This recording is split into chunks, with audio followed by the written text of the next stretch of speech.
iyi yani. Sana bir şey soracağım. Dedim sor ola. Hayır dediler. Sabahın korunmadan sabah iyi olur. Aklıma takıldı değil benim kafam hiç çalışmış. Hani Gorbaçov'un kafası benden çok çalıştı. Dedim ki tabii çalışır herifin kafası. Niye çalışır? Gorbaçov'un kafasında dünya haritası var. Biliyorsun. Tatlıyla alnının tatlıyla. Dünya haritası. Dedim onun için akıllı. Sen de benim kafan cıldır, sen de akıllı olursun. Evde olmadı, yine telefon. Kuş beni arıyor. Ya bir treni. Sen ile dedim ben aynen cıldırdım, yine kafam çalışmıyor. Evet niye? Ben de ne dedim? Dedim ki eşeğe altın kenar vurmuşlar, eşek de ne eşek? Ben de yalan yok. Yok. Ha. Devam edelim. Telefon.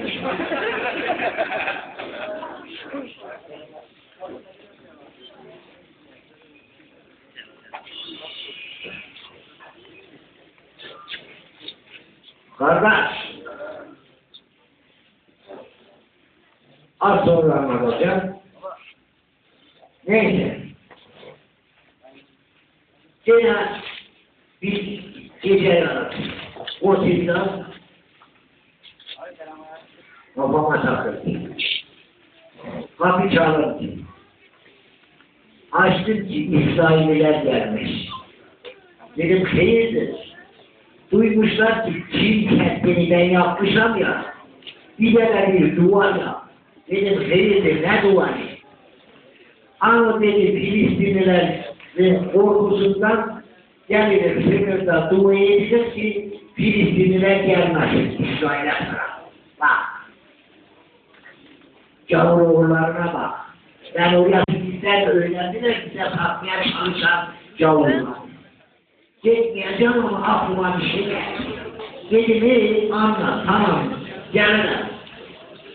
Korkularından, Filistinlerin korkularından oraya bir duvar çektirecekler ki Filistinliler gelmesin o tarafa. Korkuyorlar. Neyse.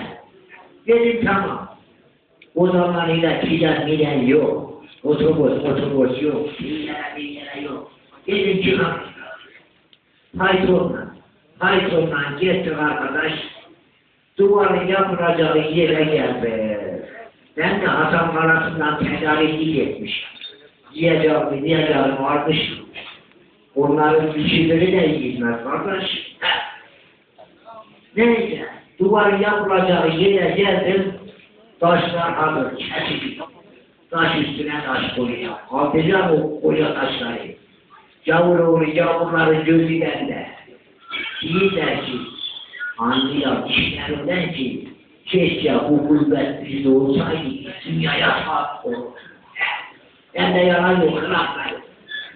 Neyse, duvarı 400'den bitirdim arkadaş. Bitirdim ya. Dediler kaç para verecek? O zamanın parası dedi 2,5 milyon. 2,5 milyon değil var. Aldım poşete doldurdum. Dedim bir dakika bana müsaade geleceğim.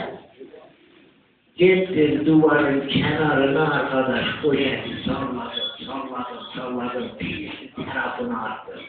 Bakırdım ona silah alır olur buna. Silah alına bu yavur oldu yavur.